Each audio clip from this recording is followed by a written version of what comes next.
ಪ್ರಥಮವಾಗಿ ನಮ್ಮ ಡಾಕ್ಟರ್ ಸುಲ್ಕರ್ಣಿಯನ್ ಅವರಿಗೆ ನಾನು ಅಭಿನಂದನೆಗಳು ಹೇಳಲು ಬಯಸ್ತೇನೆ.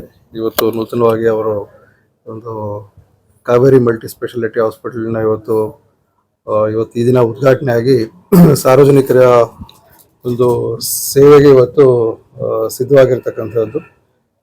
ಆರೋಗ್ಯ ಕ್ಷೇತ್ರದಲ್ಲಿ ನಮ್ಮ ದೇಶದಲ್ಲಿರ್ತಕ್ಕಂಥ ಜನಸಂಖ್ಯೆ ಸುಮಾರು 140 ಹೆಚ್ಚು ಇರ್ತಕ್ಕಂಥ ಕೋಟಿ ಇರ್ತಕ್ಕಂಥ ಜನಸಂಖ್ಯೆಯಲ್ಲಿ ಆರೋಗ್ಯ ಅಂತಕ್ಕಂಥದ್ದು ಎಲ್ಲರಿಗೂ ಕೂಡ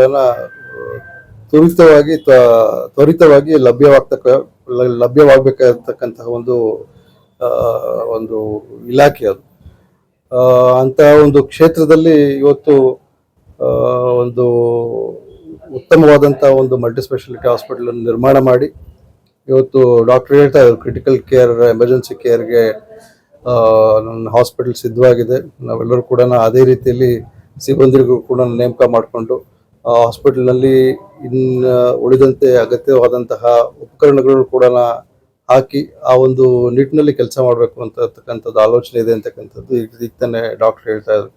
ಕ್ರಿಟಿಕಲ್ ಕೇರ್ ಅಂತಕ್ಕಂಥದ್ದು ಎಮರ್ಜೆನ್ಸಿಯಲ್ಲಿ ಈ ಒಂದು ತಾಲೂಕು ಮಟ್ಟದಿಂದ ಇಂತಹ ಒಂದು ತುರ್ತಿನ ಸಂದರ್ಭದಲ್ಲಿ ಎಮರ್ಜೆನ್ಸಿ ಟೈಮ್ನಲ್ಲಿ ಒಂದು ಮಯೋಕಾರ್ಡಿಯಲ್ ಇನ್ಫೆಕ್ಷನ್ ಏನಾದ್ರು ಆಯಿತು ಅಥವಾ ಪೇಷಂಟಿಗೆ ಒಂದು ಅಪಘಾತ ಆಗಿ ತುರ್ತಾಗಿ ಶಸ್ತ್ರಚಿಕಿತ್ಸೆ ಅಥವಾ ಪ್ರಾಥಮಿಕ ಚಿಕಿತ್ಸೆ ಕೊಡ್ತಕ್ಕಂಥ ಸಂದರ್ಭದಲ್ಲಿ ಇಂಥ ಒಂದು ಮಲ್ಟಿ ಸ್ಪೆಷಾಲಿಟಿ ಹಾಸ್ಪಿಟಲ್ ಬಹಳ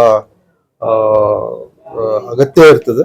ಯಾಕಂದರೆ ಇಲ್ಲಿ ಹೊರತುಪಡಿಸಿ ಇಲ್ಲೇ ಒಂದು ಕಾಯಿಲೆಯನ್ನು ಗುಣ ಮಾಡತಕ್ಕಂತಹ ಸಂದರ್ಭಗಳು ಇದ್ದಾಗ ರೋಗಿಗಳಿಗೆ ಇನ್ನೂ ಹೆಚ್ಚು ಅನುಕೂಲ. ಜೊತೆಯಲ್ಲಿ ಪ್ರಾಥಮಿಕ ಚಿಕಿತ್ಸೆಗಳನ್ನು ಕೊಟ್ಟು ಇನ್ನೂ ಉನ್ನತ ದರ್ಜೆಯ ಹಾಸ್ಪಿಟ್ಲಿಗೆ ರೋಗಿಯನ್ನು ನಾವು ವರ್ಗಾವಣೆ ಮಾಡಬೇಕಾದಂಥ ಸಂದರ್ಭದಲ್ಲಿ ಇಲ್ಲಿ ಪೇಷಂಟ್ನ ಸ್ಟೆಬಿಲೈಸ್ ಮಾಡಿ ಮತ್ತೊಂದು ಕಡೆ ಬೆಂಗಳೂರಿಗೋ ಅಥವಾ ಇನ್ನೂ ಹೆಚ್ಚಿನ ಸೂಪರ್ ಸ್ಪೆಷಾಲಿಟಿ ಹಾಸ್ಪಿಟಲ್ ಶಿಫ್ಟ್ ಮಾಡ್ತಕ್ಕಂಥ ಸಂದರ್ಭದಲ್ಲಿ ಬಹಳ ಅನುಕೂಲ ಆಗುತ್ತೆ.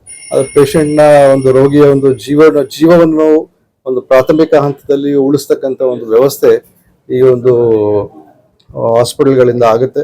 ಅದರಿಂದ ಮುಂದಿನ ದಿನಗಳಲ್ಲಿ ಇದನ್ನು ಉತ್ತಮವಾಗಿ ಕಾರ್ಯನಿರ್ವಹಿಸಿ ರೋಗಿಗಳಿಗೆ ಅವರ ಒಂದು ಸಾಂದರ್ಭಿಕವಾಗಿ ಅವರಿಗೆ ಚಿಕಿತ್ಸೆಯನ್ನು ಕೊಡ್ತಕ್ಕಂಥ ಒಂದು ವ್ಯವಸ್ಥೆ ಈ ಒಂದು ಕಾವೇರಿ ಮಲ್ಟಿ ಸ್ಪೆಷಾಲಿಟಿ ಹಾಸ್ಪಿಟಲಿಂದ ಆಗಲಿ. ನಾನು ಮತ್ತೊಮ್ಮೆ ಡಾಕ್ಟರ್ಗೆ ನಾನು ಅಭಿನಂದನೆಗಳನ್ನು ಹೇಳಲು ಬಯಸ್ತೇನೆ. ಎಲ್ಲ ಸಾರ್ವಜನಿಕರು ಕೂಡ ಇದರ ಸದ್ಬಳಕೆಯನ್ನು ಮಾಡ್ಕೊಳ್ಳಿ ಅಂತಕ್ಕಂಥ ಮಾತನ್ನು ಈ ಒಂದು ಸಂದರ್ಭದಲ್ಲಿ ಹೇಳ್ತಾ ಉಪಸ್ಥಿತರ್ತಕ್ಕಂಥ ಎಲ್ಲರಿಗೂ ಕೂಡ ನಾನು ಈ ಸಂದರ್ಭದಲ್ಲಿ ಶುಭಾಶಯಗಳನ್ನು ಹೇಳಲು ಬಯಸ್ತೇನೆ.